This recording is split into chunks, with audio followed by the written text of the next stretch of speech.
So I think we should warmly welcome back Bernd Roof now. Bernd, we had a wonderful, incredible beginning to this Module 6 last night.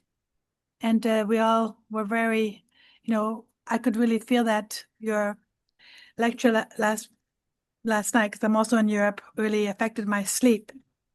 Such a deep introduction. So, dear Bernd, a warm welcome back. And it's a longish day, so Liesl will put the schedule in the margin again, so you can see what you have. You have, I think, quite a few sessions today, so we all have to make sure we, take little breaks in between and take good care of ourselves. So anyway, dear people, welcome to each and every one of you. A warm welcome to Bernd. A warm welcome to Margot. Have a wonderful day. Thank you, Bernd. Thank you very much for the introduction. Yesterday we took the next step in our module development. We can see it here on the screen now. We have reached Module 6, which is that of trauma pedagogy, which we have started to touch on.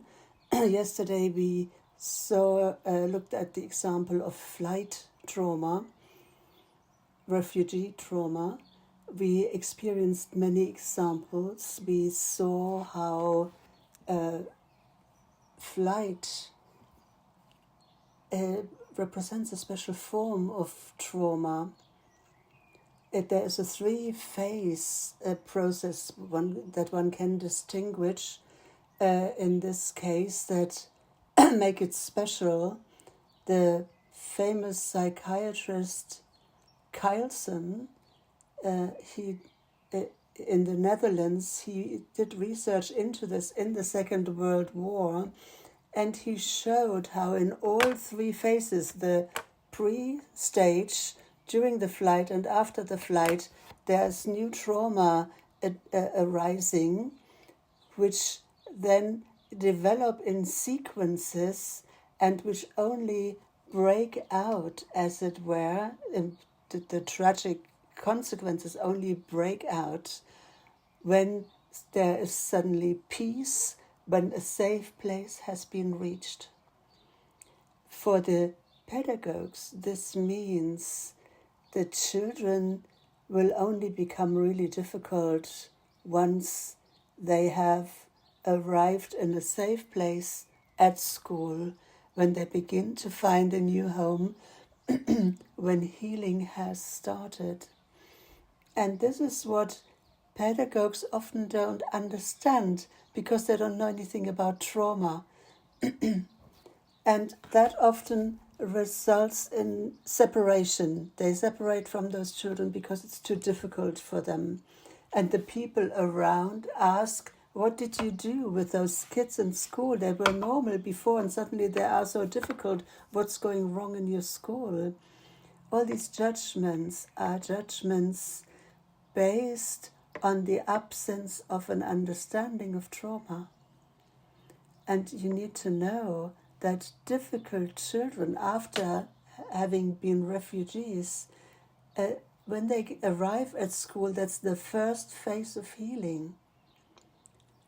They have to go through this in order for the healing process to move forward. I have many memories of refugee children.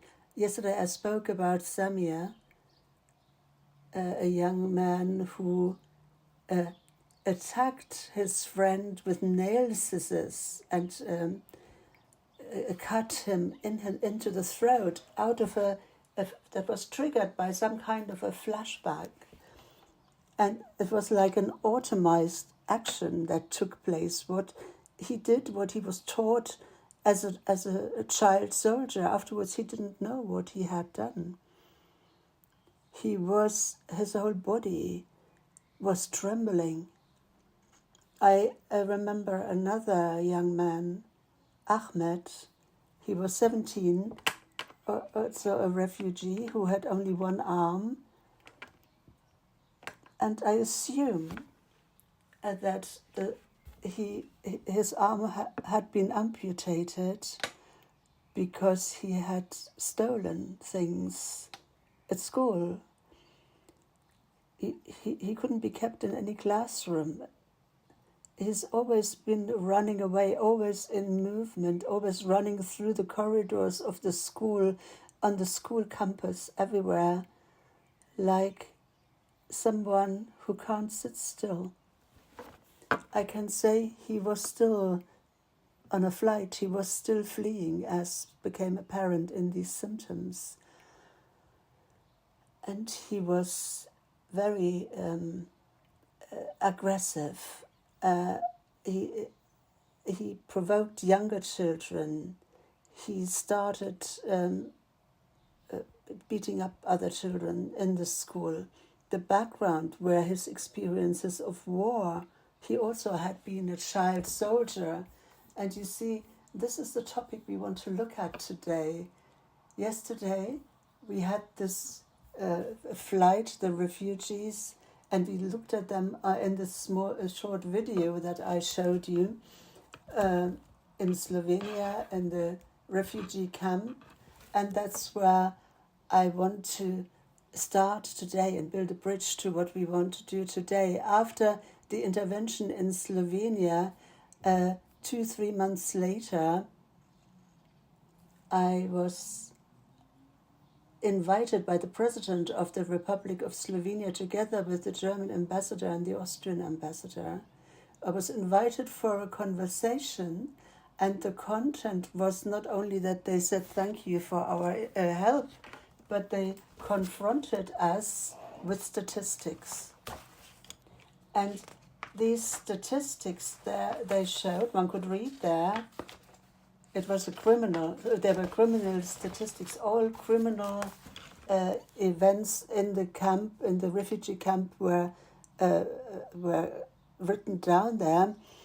And this statistics was always sort of the same. Basically, it was always the same. But for 10 days, suddenly, the violence suddenly totally stopped. First, the authorities thought there was a mistake when they looked at the statistics. They looked through them again.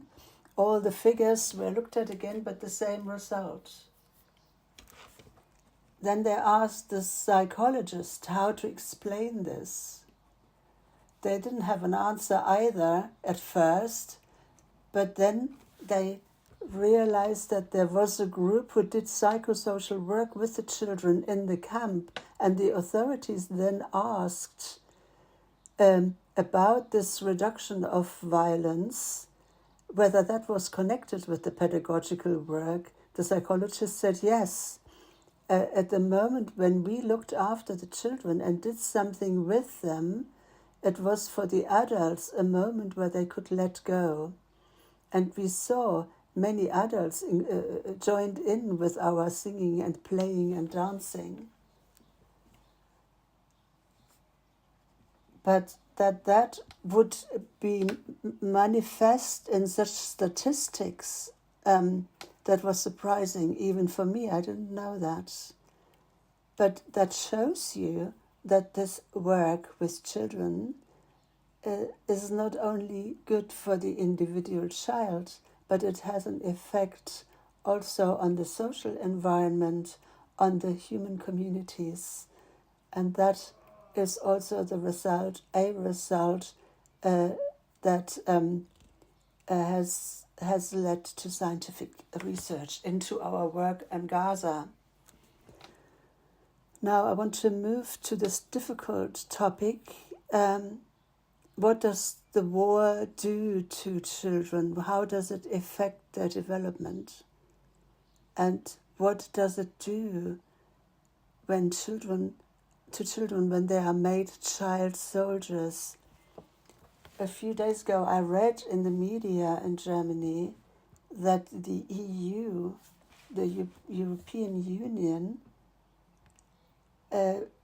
delivers weapons to Ukraine and pays money, but that is connected with demands, which is that the age should be lowered for young people being able to be recruited and fighting at the front, on the front. The age is 17 anyway in Ukraine, so they wanted to lower this even more, and they put pressure on them because they said, otherwise we won't give you that support anymore. I'm not just saying that because of Ukraine. The same happens in Russia and in many, many other states in the world. It's the same topic whenever there's a war. So the question is about the psychosocial effects, and that's what we will look at today. I would like to give you a quite unusual example. You will be surprised about what I do now, because I will speak about what I spoke about yesterday. Yesterday I told you that just as we started with our workshop, I came from an experience with Kaspar Hauser, a play about Kaspar Hauser that has been performed in my school. I will use Kaspar Hauser, a child, as an example to try and clarify the topic that we are talking about. The city where I live is called Karlsruhe. It's about 300 years old. It's not such an old city. If you look at it, in this city, 100 years after it was founded, Kaspar Hauser, this is a person we later called Kaspar Hauser. He was originally an heir apparent to the throne. Look at the city picture here. It's a sun city, as we say. It's the model of a sun. So it started from a castle tower at the center. That was the center. And then the palace was built.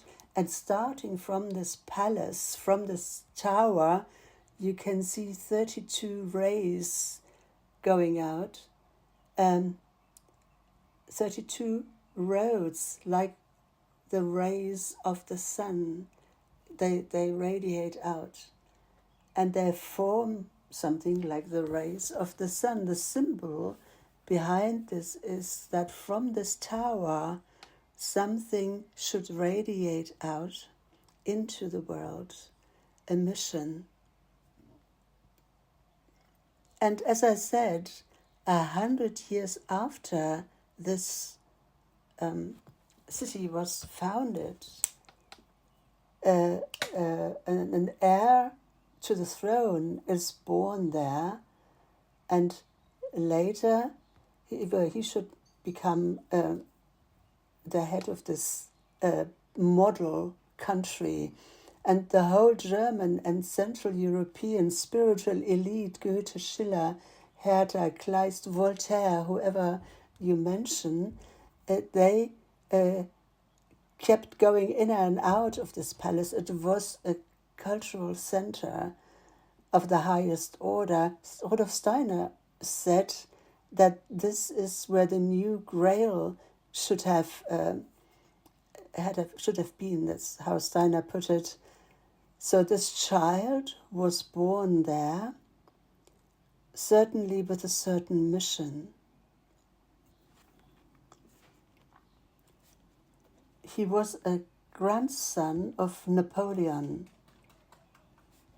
because his mother was the adopted daughter, or some say it wasn't just an adoptive daughter, it was an illegally born child out of marriage, and that Napoleon adopted her. But as I said, the child was born I don't want to do history with you. Of course, one should look at more deeply what does it mean in 1812 to be related to Napoleon. He just returned from Russia where he had lost his war, and then we had the Restoration, and all the results of the French Revolution were meant to be turned back again, reversed again. So it's a highly political thing that I don't want to go into, because for me it's more about the psychosocial aspect. So this child was not desired on this throne. There are political circles that arranged for him to be kidnapped. The child was swapped against a dying child from another family who then died, and that meant officially the heir to the throne had died, but he hadn't died. He was kidnapped and taken away, and he was kept in various places. I will tell you more about this story, because if you look then what happened to the city, Kleist, the German writer, once said this city was built up to be filled with light like the sun, like a mathematical rule, a city of the sun. And he put it very positively in a spiritual, in a cultural sense, and that in history, in the following years, continued as materialism emerged and spread. And so this thinking became more materialistic. So the Rhine, for instance, this massive river, was made straight to enable ships to go on it. Then this bicycle was invented there. Then Benz developed the engine. He developed the car, basically, here in Karlsruhe with his inventions. Hertz discovered the waves of the heart, Haber. Hans Haber, we will speak about him later. He created artificial ammonia to enable the artificial fertilizers later in the world. And later the first German nuclear reactor was built here in a German production very close to the city limits of Karlsruhe. You realize this impulse, which was originally a spiritual one, spread and lived in an incredible way into this century of greatest materialism. This is where it manifested ultimately, all of which had, of course, immense results for the whole world, consequences. Now back to Caspar Hauser. I have to tell you something that is not historic reality, but it could have been. If you consider this, someone is born with a mission, and Rudolf Steiner described the mission. The mission of the child would have been to improve the social situation out of a spiritual point of view, to reorder new societies on the basis of freedom, equality, and solidarity. And especially that was not desired by certain elitist circles. And this is the reason why the child was abducted and swapped for another one. What would have happened if the child would have been on the throne? You see, this is an incredible story now.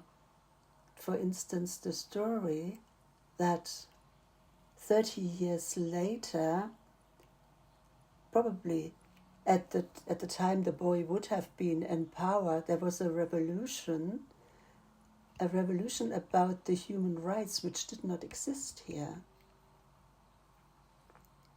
And in this place, the whole democratic movement in Germany was was eliminated, and the one who was on the throne at the time was not the one who by right should have been there, but it was a different one.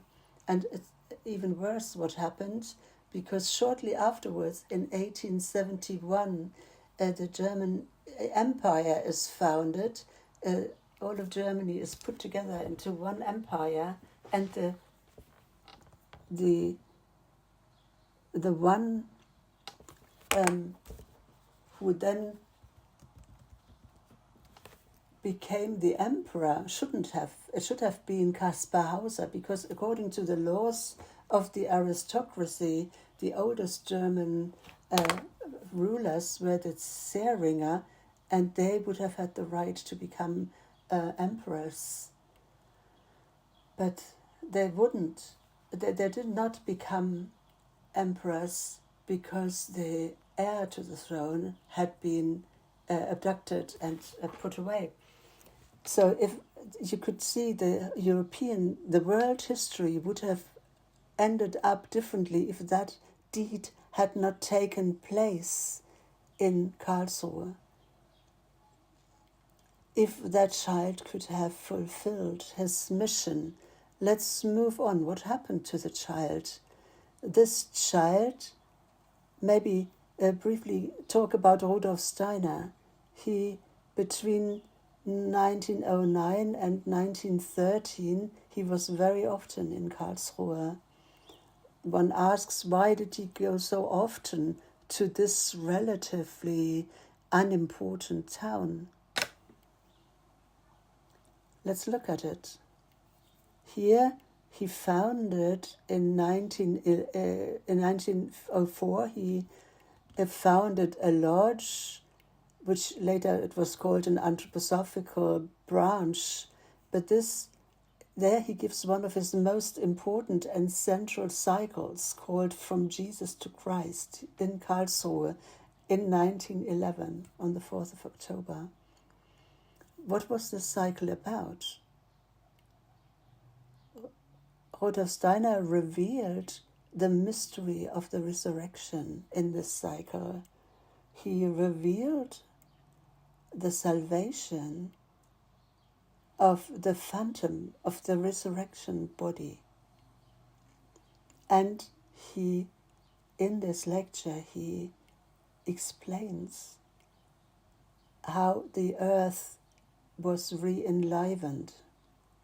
And look at it. This is the hall where the lecture cycle took place. That does no longer exist. It was demolished in the Second World War.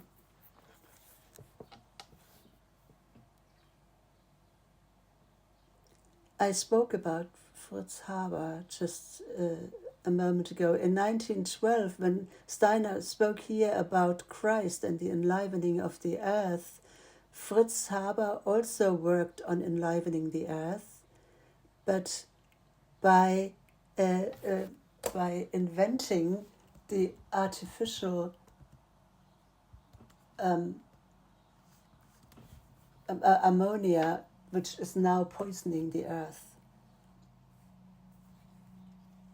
And shortly after that, it was discovered that out of this artificial fertilizer, ammonia, with very little changes, one could make mustard gas out of that, a toxic gas that was then used in the First World War to kill millions of people.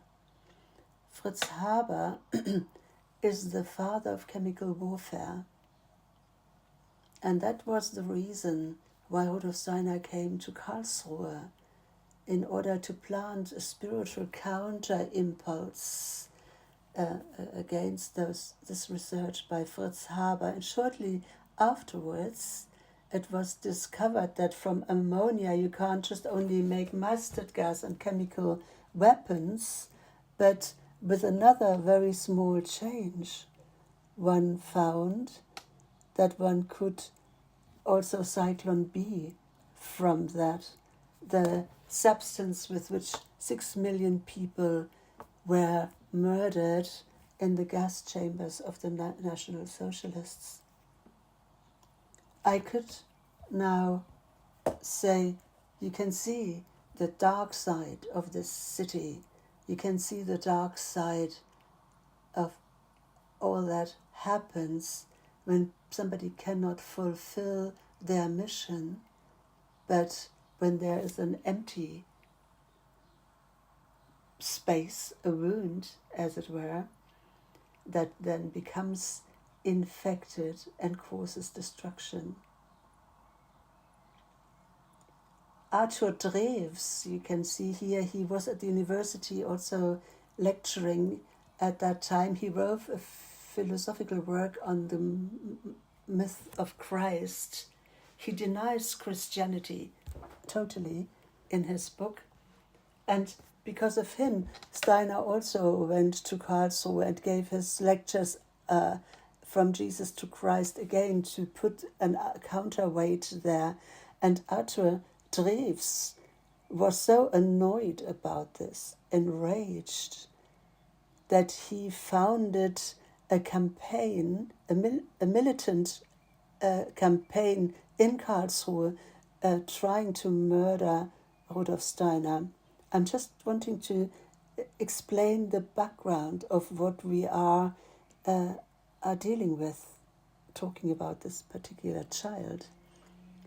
This is this palace where Caspar Hauser was born. Then he was taken prisoner in various places that you can see here. In the end, he was here in a place near Nuremberg, in a dungeon. What is noticeable is that these dungeons were never in the cellar. They were always between two stories, suspended in the air. That is deeply traumatic. I will tell you more about this later, but remember this. Here,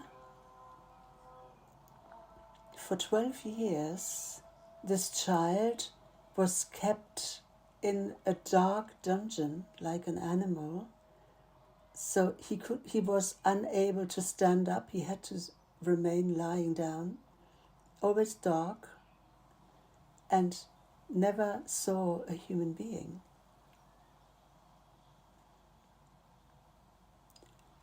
He was kept drugged with opium, and at the age of 16, after this long being in darkness, he suddenly was put out on the marketplace in a big town like Nuremberg. A child who doesn't even know that there are human beings in the world is just put out there on the marketplace. Of course, nobody knew what to do with it. This was a child with special needs, a 16-year-old who had the emotional age of a 2-year-old, or the psychological age. He was put into prison because nobody knew what to do with him. But then one of the biggest crimes in the world then took its course. He's called the Child of Europe. Caspar Hauser is then called. The name is given to him. And the Feuerbach, the head of the court, one of the most important lawyers, he got rid of torture. He developed court cases. He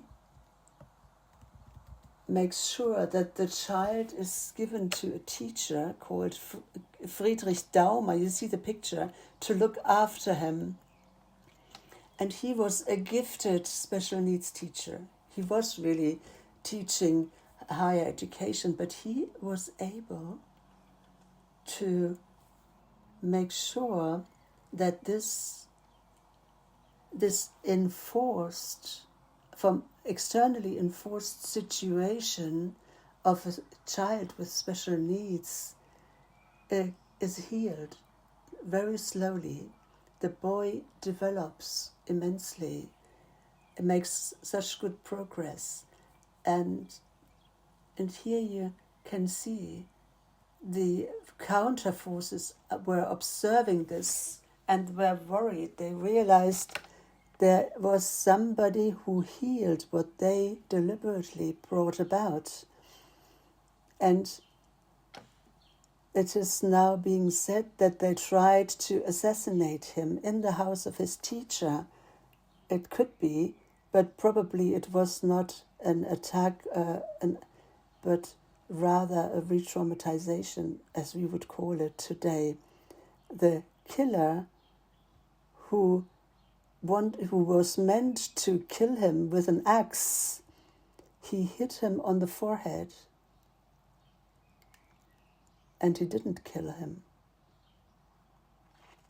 Now, I ask myself, what does stop a killer from hitting again?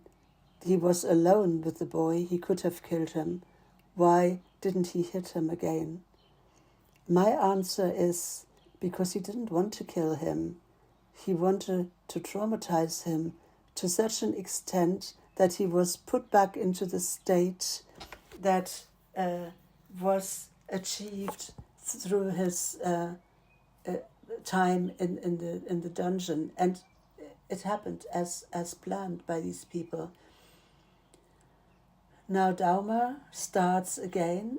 He begins his healing journey again, and when this was successful again, his opponents hit again. This time they don't send in a murderer, but a seducer, Lord Stanhope, then from England, a rich aristocrat who'd made every effort to look after Caspar Hauser. He was incredibly rich and promised him everything, most of all one thing, that he would give him a castle. Just have this picture. The mission to become king and to be born in a palace. And now the seducer comes and offers him a castle.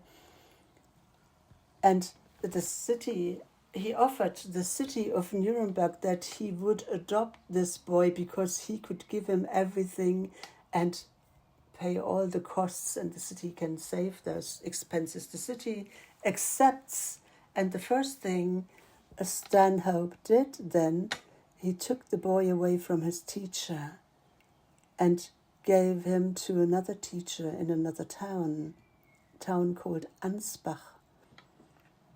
There he's kept in this house, in this building. He's given to the care of a teacher who's called Meyer, who was a classic pedagogue of his time. No understanding for the human being, and especially not for this special child. And the court president said that was like a second time that the boy was imprisoned. And he would have withered away if there had not been a church directly opposite where the priest decided to look after him. I just can't remember the name of the priest. It might come back later. Heinrich Fuhrmann. Heinrich Fuhrmann.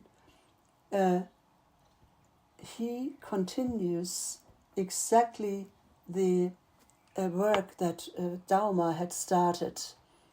I want to come to an end. This led that in his 21st year, when he had his first Holy Communion, which was also his confirmation and his baptism, he had an initiation experience. he had an encounter with Christ.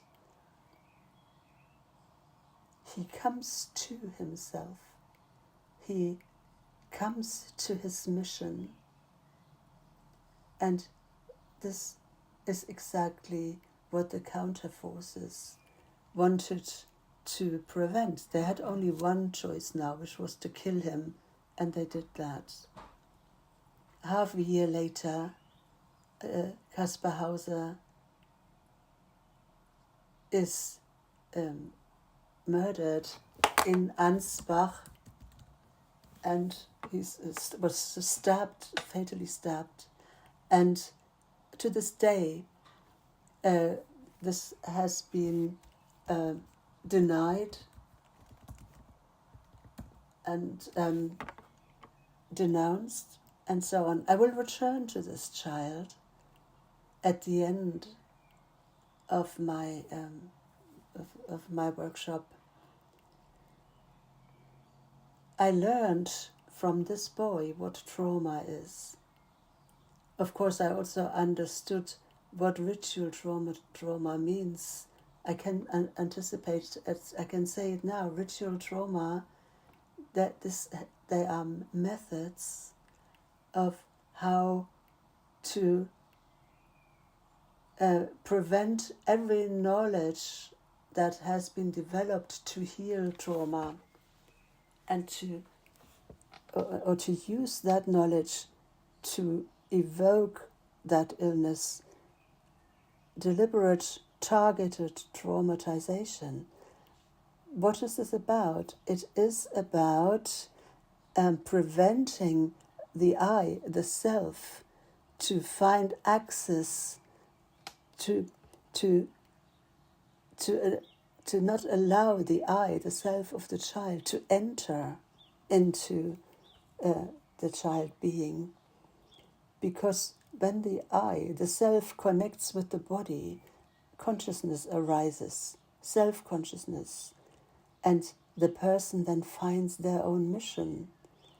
And the method of trauma, of evoking trauma, are always the same, and the consequences are also the same. It is an excarnation of the human I, of the spiritual spark that is kept prisoner in a region between heaven and earth. And the children or people affected are unable to take hold of their mission in life, to take hold of their life, but they're also unable to die. They are kept spiritual prisoners. In Asian occultism, one calls it, so I missed that. Now you know, or near death, I think he said, and now you know why the prisons for Caspar Hauser were not in the cellar, but always were suspended in the air between two stories of a house. That's exactly the spiritual picture of the state of a person like that.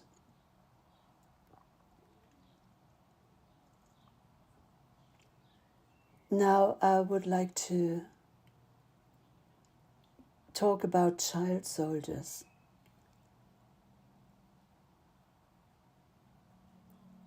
If you see, children are in war in many places in the world today, and we know that that causes trauma.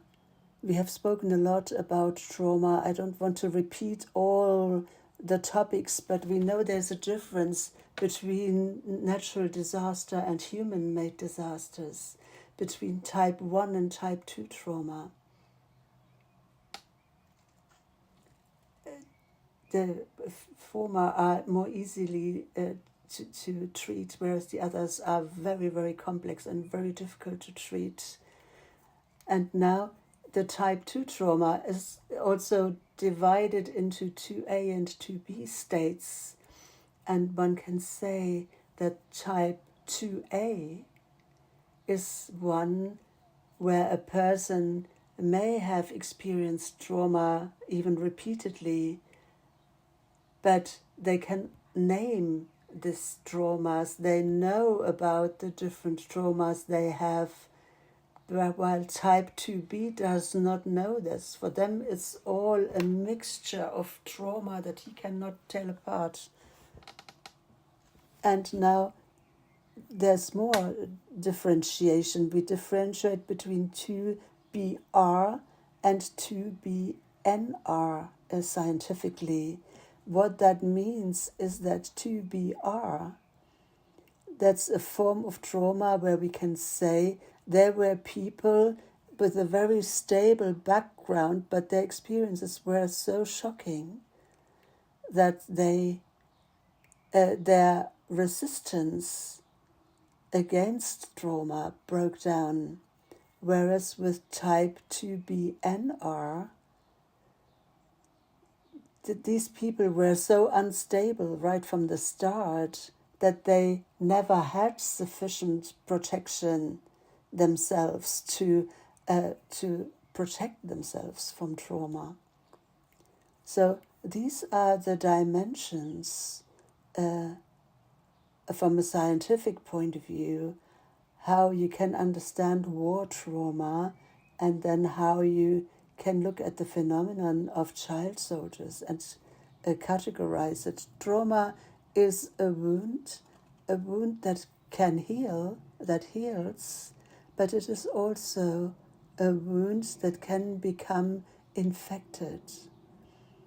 We've talked about that in Module 3, and we will repeat it later just to understand it again. If you know, the danger of infection is with the human-made disasters much greater, especially the form of violence like war, but even more aggravated when you have child soldiers where they are traumatized deliberately so that they can do what child soldiers have to do. As a trauma is a shock, a freezing, is a blockage, a fixation in the moment when the trauma occurred, and no other development is possible from there. We've talked about the threefold human being. I won't repeat all that, where we can say both morphologically and physiologically, as well as psychologically, and even in the mind, mentally, consciously, the human being consists of three parts, as it were, three layers, and their unity we call personality or individuality. In the morphology, it is the head, the trunk, and the limbs, and physiology. We have the neurosensory system related to the head, the rhythmic system related to the chest and the trunk, and we talk about the system of metabolism and limbs with exactly that area. And these three systems are used by our three soul forces of thinking, feeling, and will. The thinking uses particularly the neurosensory system. The feeling uses the chest region, the heart and lungs, the beat of heart and lungs, and the will uses the system of metabolism and limbs. And from a consciousness point of view, we can say in our head we are relatively awake. In our chest area we are dreaming. This is also where our feelings are located. And in metabolism we are totally asleep. I don't know what my gallbladder is doing. And I can't influence it either, or not volitionally. So you can see this is the concept. And if we now look what trauma means, I can say, of course, everything mental is in polarity connected with these organisms. The soul has a different effect in the head than in the tummy or the chest. This is polar opposite. In the head, the psyche contracts, as it were. A condensation takes place. When I think of the tummy, if you think of your head, the condensation, all the sensory organs that we use to take things in the head, and in the middle, we give things off, where the things are metabolized to enter metabolism. So in the middle we have a kind of balancing of the two. Look at this sketch. This is what it looks like, more or less. If we look at our psychological organism in the body, and now when a trauma happens, the shock of trauma always consists in that something comes from the outside, which is so overpowering and overwhelming that the person breaks down. That is what shock does. And that means the soul, the mental organism, is pushed into the nervous system, and that leads in the tummy to cramps.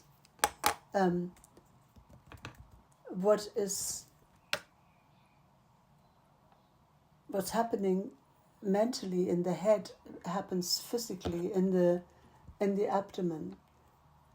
And from a soul point of view, there is in the abdomen like a kind of explosion, like a dissolution, psychologically and physically, that leads to cramps in the head, to cramps which then ultimately happen like explosions, and what we see is hyperactivity, excessive agitation, inability to calm down. So I show it on this picture. That's what it will look like with a trauma. The center breaks down. It can no longer create the balance between what happens above and below. And the next phase is that of dissociation, when these areas totally split away from each other. That's the traumatic collapse that is the ultimate result. There's too much stagnation, and the upper and lower systems begin to dissociate. If you take this again as a picture in the background of what now when we talk about child soldiers, we look at that.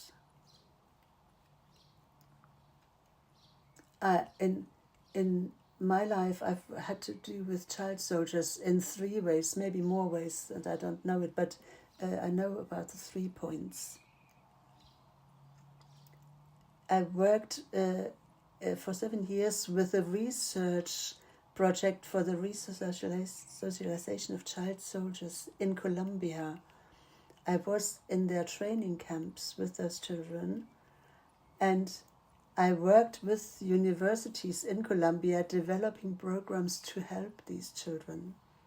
Secondly, I've had child soldiers here in Karlsruhe in the Parsifal Center. 2 of them I already mentioned here. And thirdly, I had in Bogota in Colombia a very criminal, probably the most fatal areas of this city. I had a personal encounter with a trainer of child soldiers. Maybe I will tell you a bit more later about this encounter. You know, a few years ago, in Colombia, apparently those groups, the militia there was dissolved. Those people or groups who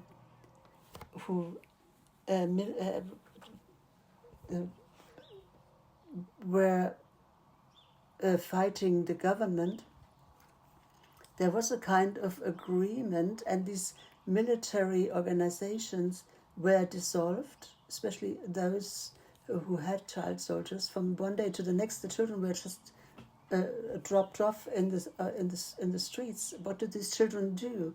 If the only thing they ever learned was to kill, what do? They use exactly what they learned to get through.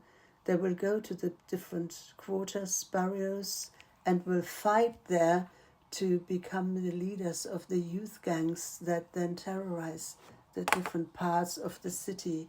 In armed gangs, they are terrorizing the people in order to finance their own lives.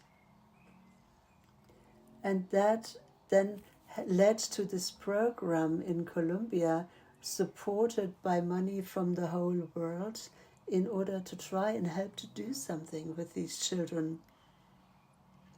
Something that wouldn't have such destructive consequences.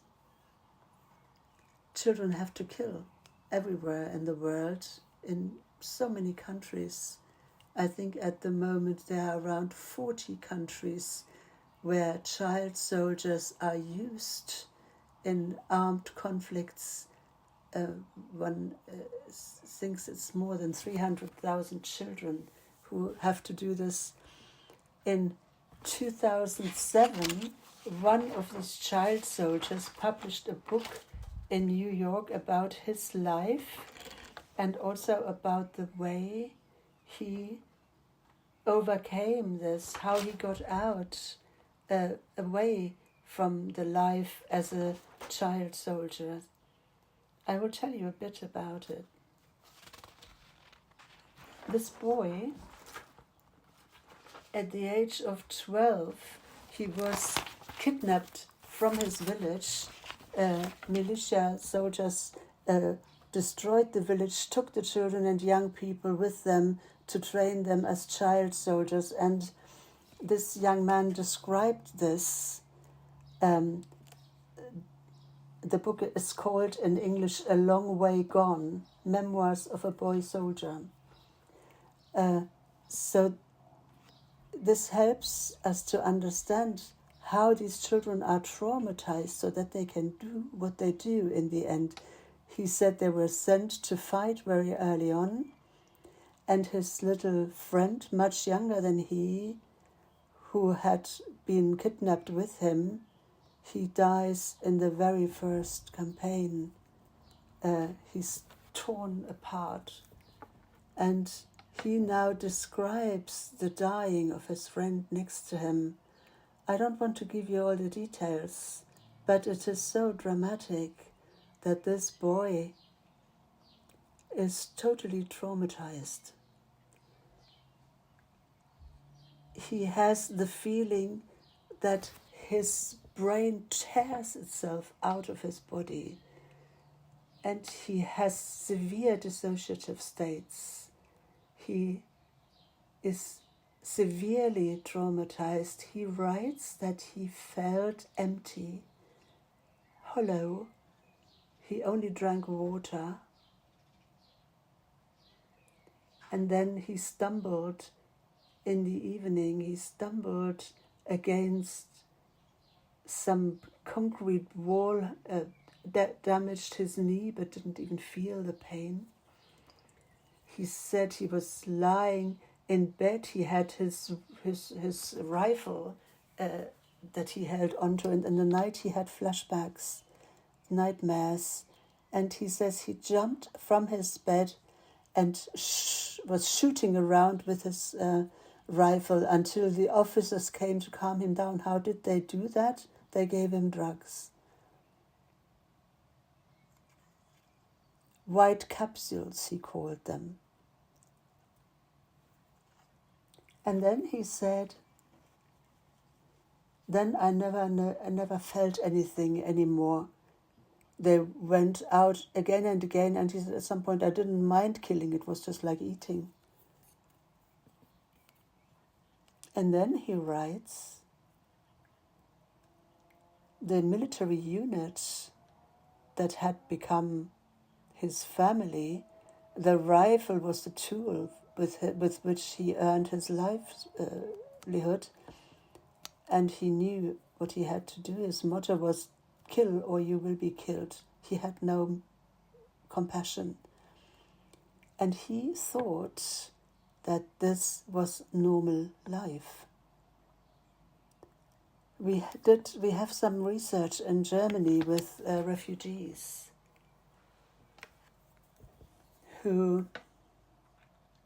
that show how these child soldiers develop. First of all, they mostly, before they become child soldiers, they've already had experiences of war as victims. They often come from poor families, had little education, usually due to the family poverty. They had no chance for education. That's usually their background. And then you can say they are recruited, enforced recruitment. They are being displaced, carried away. There are only a few that want to do this voluntarily, although that also happens, maybe because they need money, they commit to this, or because they want to have revenge for what they have suffered or what their families have suffered. But the great majority of these children are forced to become soldiers. And once they've been abducted, what then happens with them can only be described as being totally exposed. That is a traumatic situation in itself. If I am totally exposed, like when somebody is abducted, when you are kept hostage somewhere.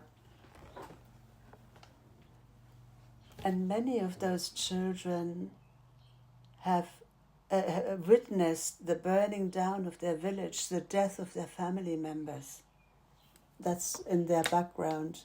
One could say this recruitment practice consists in psychological and physical violence. I don't know if you see the films that you can see every day on the internet about recruitment in the Ukraine war, where civil cars, caravans drive through go through the streets and stop, and 7-8 men jump out and just drag anyone who walks there into their van.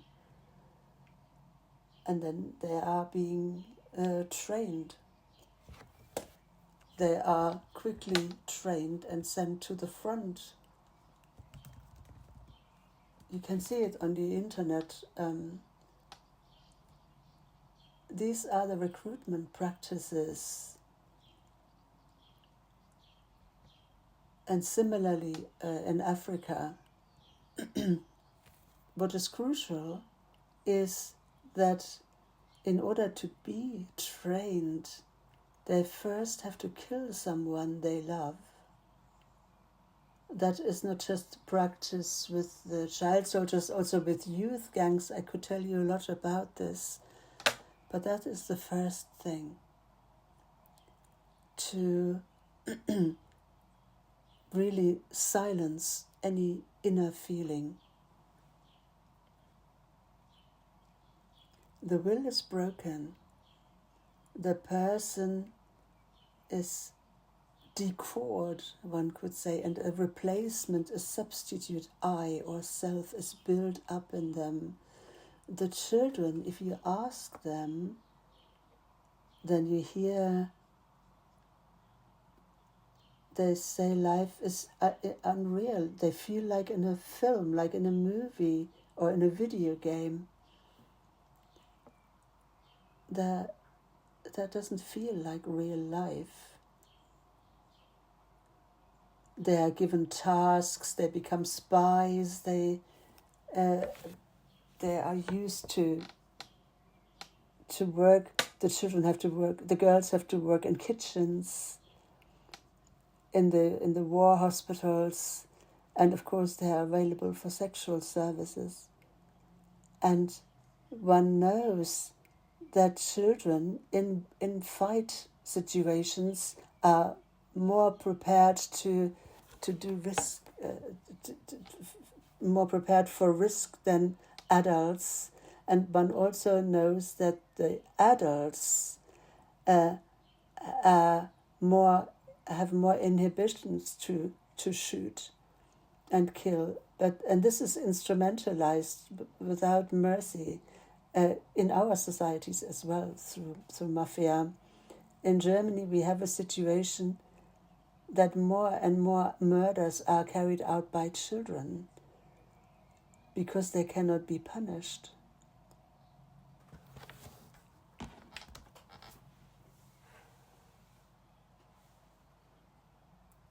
Psychologically, we understand what happens. What these children do needs to be split off. One can't process it. All the fears that are involved, the sense of shame, of guilt, all that needs to be separated, and one needs to get used to it. The other soldiers become their replacement family, as I said. And how does it stop? It stops in Colombia. Only a few are being released. Most are released because they were taken prisoners by the government troops, which are not much better anyway, or they managed to run away, or they are injured and are taken to a hospital. This is how they can get out of there. But that's not the end. Far from it.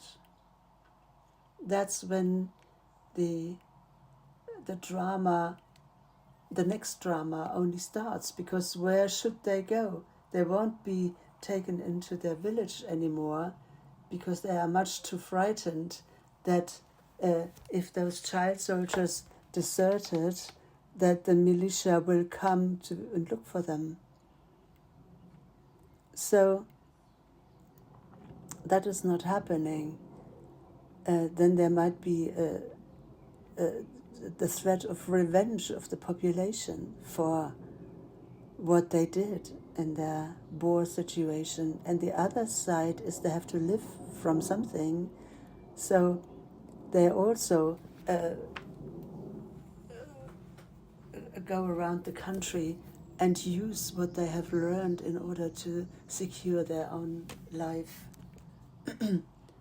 You see, child soldiers, they are, of course, victims of the most severe violence and abuse.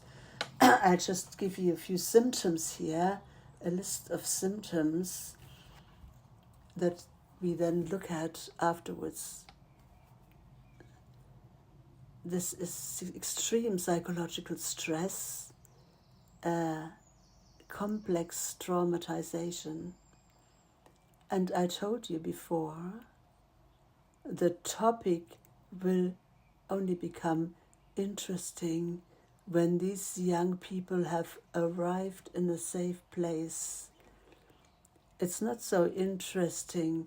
The topic of trauma is not so important when they are still doing the horrible things that do under pressure. It's not interesting during the flight, because then they have even more, collect more trauma. It becomes interesting when they arrive, when they have arrived in the place where they are safe and when their trauma can start to heal.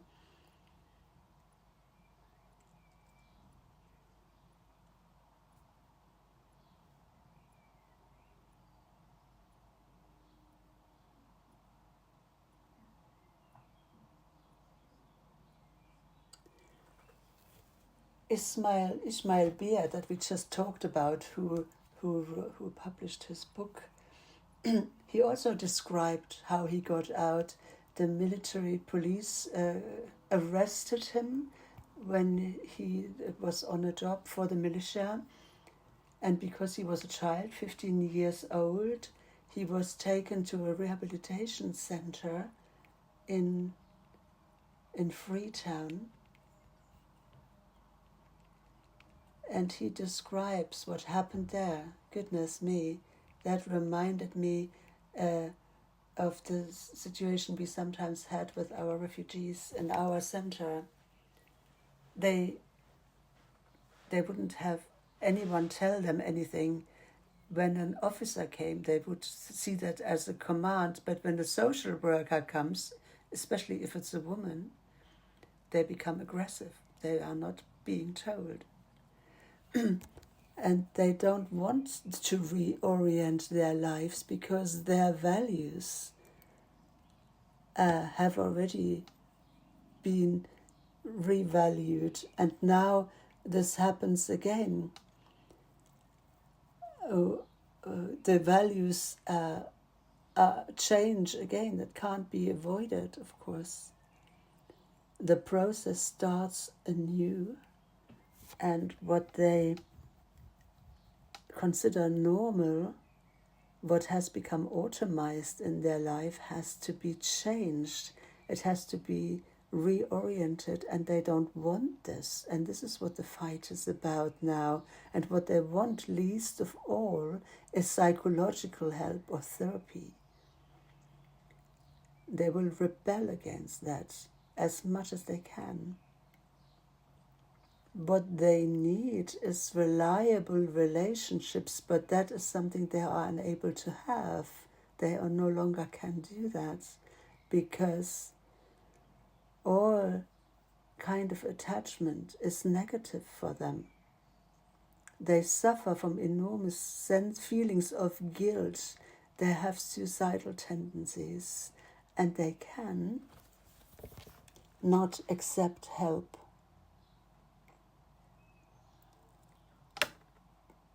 Ismail Beer describes how it worked for him. He says in the home where he was, there were nuns there who looked after these young people, and they threw the food at them when they didn't like it. They hit them and beat them, and the nuns always responded in the same way. They said, "It's not your fault that you are as you are." And to start with, these children and young people got angry about that, but over time this was exactly what helped them. And the most important thing, next to the safe place, is school. A school is centrally important because for these children is immensely challenging. Why should they learn to read and write? What's the point of it? Their life experience is totally different. And this experience can hardly be integrated in what normal children in a classroom experience. So for the other children, it can also be dangerous. There are worlds clashing, and to bring them together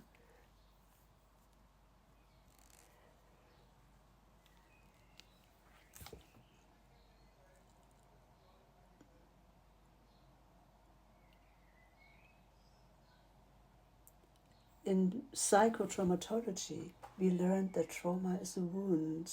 We learned that normally wounds heal, but that they can become infected if there are germs. Sandra Bloom was the first person who described trauma as a infectious disease. What are these germs that enter into a psychological wound? Or is that just a nice analogy, a picture? No, it isn't. Psychology says there are perpetrator introjects. There are parts of the perpetrator that, like when in a rape, that are transferred into the victim and live there as a substitute for the I, continue to live there. And in a psychological wound, these psychological germs, if I speak anthroposophically, there are actual beings that come from the shadow world, from the double of the perpetrator, and are transmitted into the victim.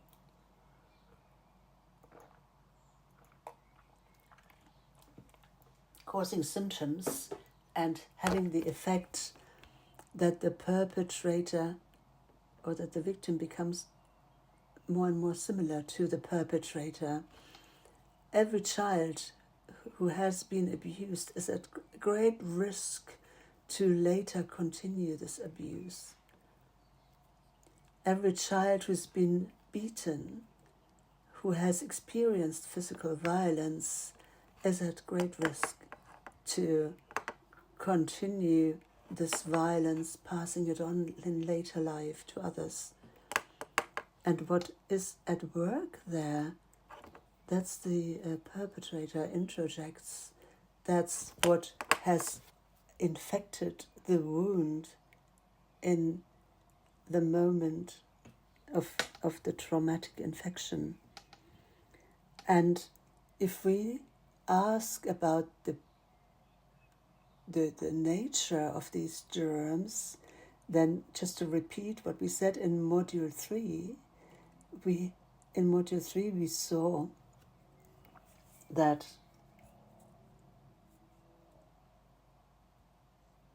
this Faust, who is by Goethe described as a representative of humanity in this drama called Faust.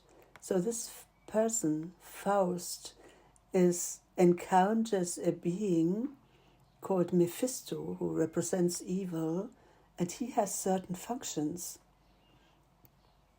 If we look back further, we know that Goethe took it from the Bible, from the book of Job, the whole prologue in heaven with the gods so Mephisto, the evil aspect, appears and says, "Let me have this human being, and you will see God. He won't remain faithful to you." And God accepts this bet and allows Mephisto to do his evil deed. And how does Mephisto present itself when Faust asks, "Who are you?" And he says, "I am a part of the force that always wants evil, but yet creates good." So the mission of evil in this sense is that they give resistance to the human being, and through this resistance in the human being, forces develop that would otherwise not develop. That's just very briefly summarize this mission So the parts of us that we call evil and that are part of our development, and if we look at the book of Job, we see it's not just one, there are two, the Leviathan, which is very clearly described, the fiery, explosive one, like a volcano, and destroys everything. And the behemoth is like a tank, like a machine, cold, emotional, but as destructive. And these two forces are the ones we all carry in us, that we could study that in depth and with every characteristic. What is avarice? And what's the opposite of it? That's not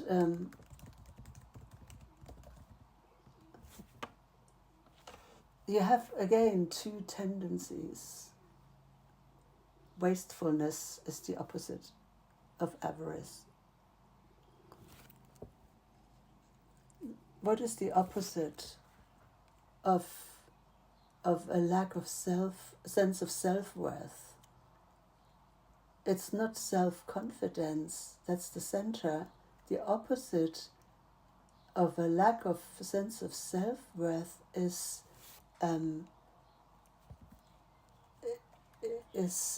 if you think too highly of yourself, and the opposite, it's a megalomania. And the opposite of cowardice is not courage, that's the middle. So being human means holding the center. And this is also what Rudolf Steiner brought to expression in this giant sculpture that's standing at the Goetheanum. The human being in the middle between these polar forces. And the one-sidedness of evil. These are spiritual beings, but they are not what trauma is about. It's a different force in connection with trauma that arises when I take away the center. Just imagine you take this human being away from there, from the statue, and then the two other forces, the forces of polarity, they would grow into something radically evil, no longer seductive or violently evil, but total force of destruction. You know this in the United States, when out of the geographical conditions, because the mountains run from north to south, and not like in Europe from east to west. Polar air masses from the north and south suddenly, without transition, can come together in the Gulf of Mexico. And then you have the tornadoes, which are so destructive again and again in those regions. And exactly that, if you transfer that to the soul life, happens when the power of the center, that is that of balance, what we call the I or self, or self-control, when that is switched off and the polar forces clash together and turn into radical evil, a third force. And that is what trauma is. Trauma is exactly the method or the opening through which these forces can enter into human beings. You can see this in the brain quite clearly. The right hemisphere, the left hemisphere. In the middle, in the limbic system, they're connected with fibers, and they form the balance, they create the balance. They are networks where our I consciousness arises. That only forms in the second year when we say I to ourselves. Before that, we don't have these fibers.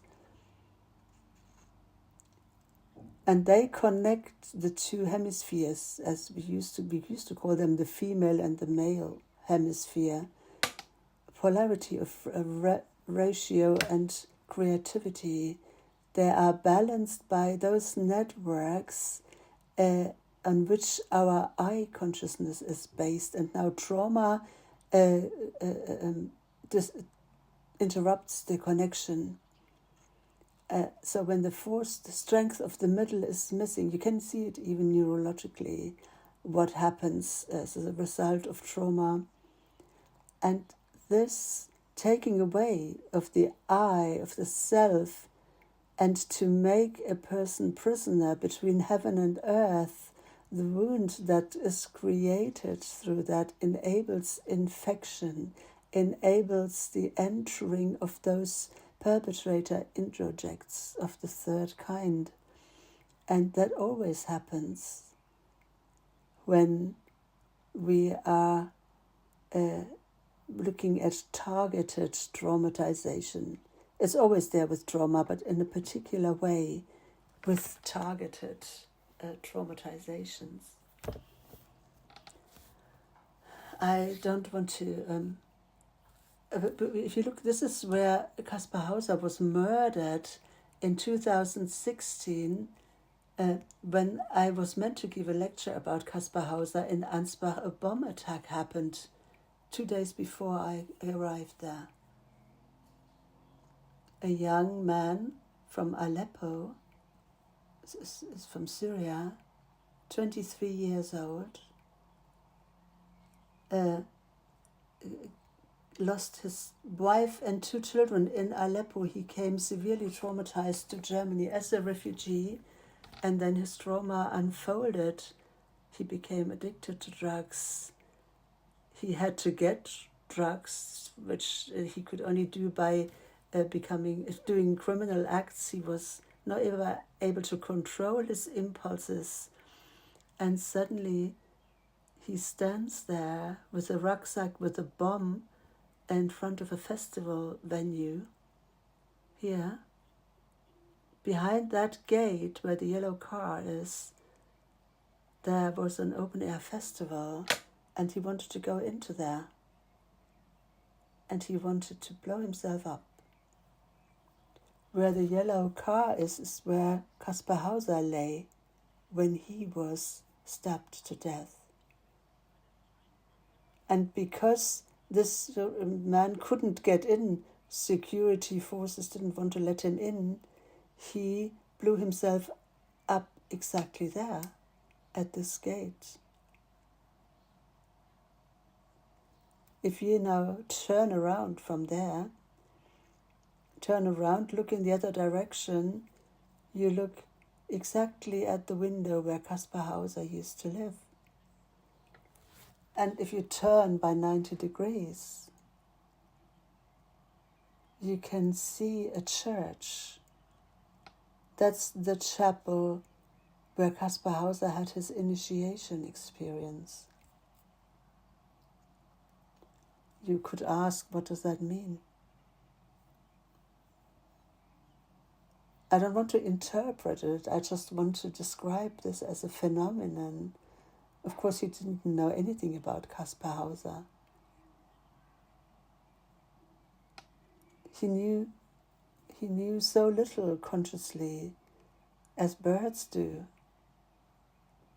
to know what paths to take. The birds just go their way, the migrating bird, but they're not conscious of it. What is happening there?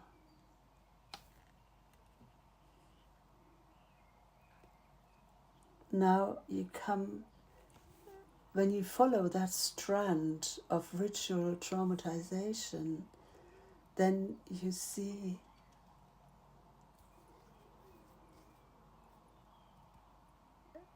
an incredible amount of fields where people are traumatized on purpose in order to get their self out of them, to drive the I out of them, so that to make space for perpetrator introjects that then continue to live there as substitute selves. It is a deliberate infecting of the wound.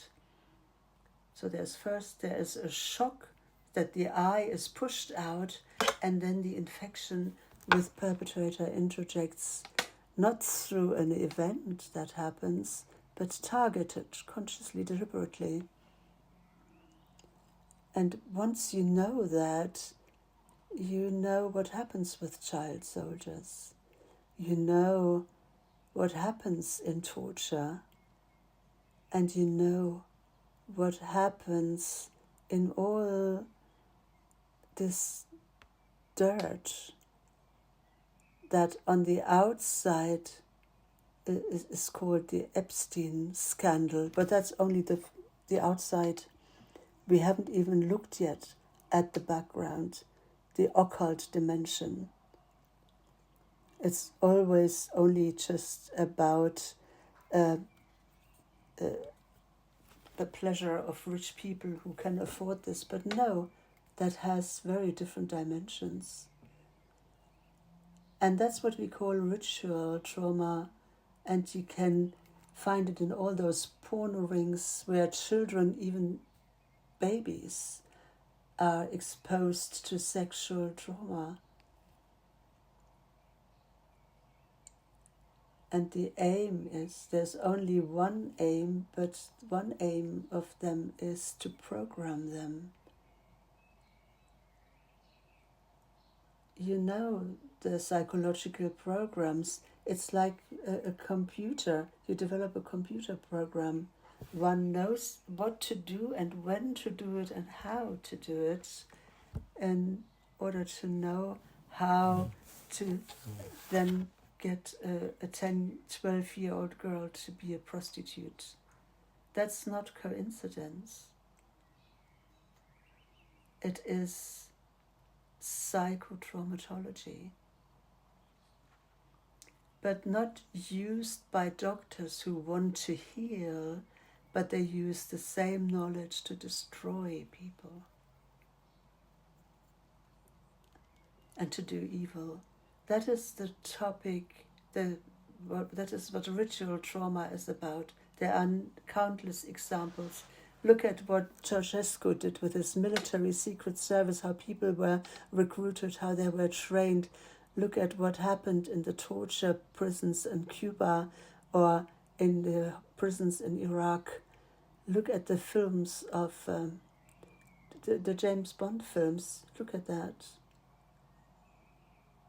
For instance, Skyfall, just to give you one example. There's a very small scene at the end where he describes, together with a colleague who is dying, how they were trained. Look at that. And then you know evil is totally official.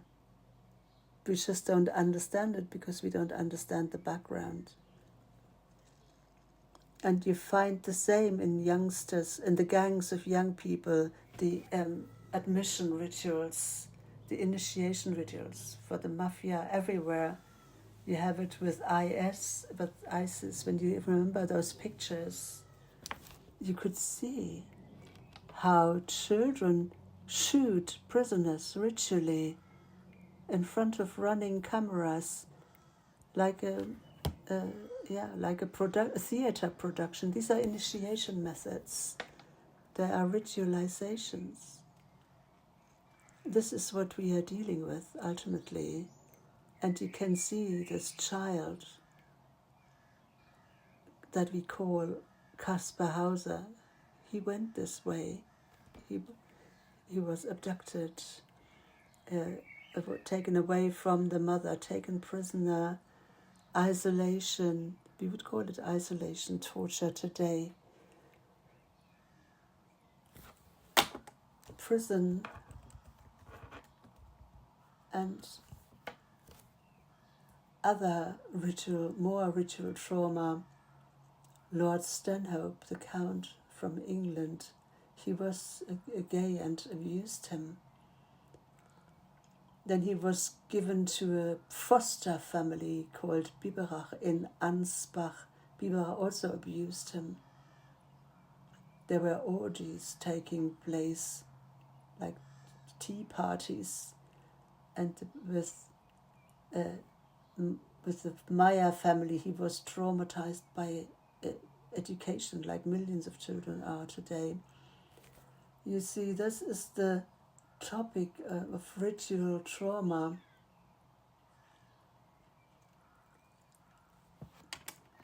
And we will then talk later about the transmission of trauma in the context of transgenerational trauma. But at the beginning, I will maybe talk about chances of healing in such cases. I'll talk about that after break, because I have a lot of experience in dealing with these children in Colombia. So much for now, the first unit. Thank you very much, and I think you all deserve a break. Thank you, Bernd, for these profound and difficult pictures you have given us.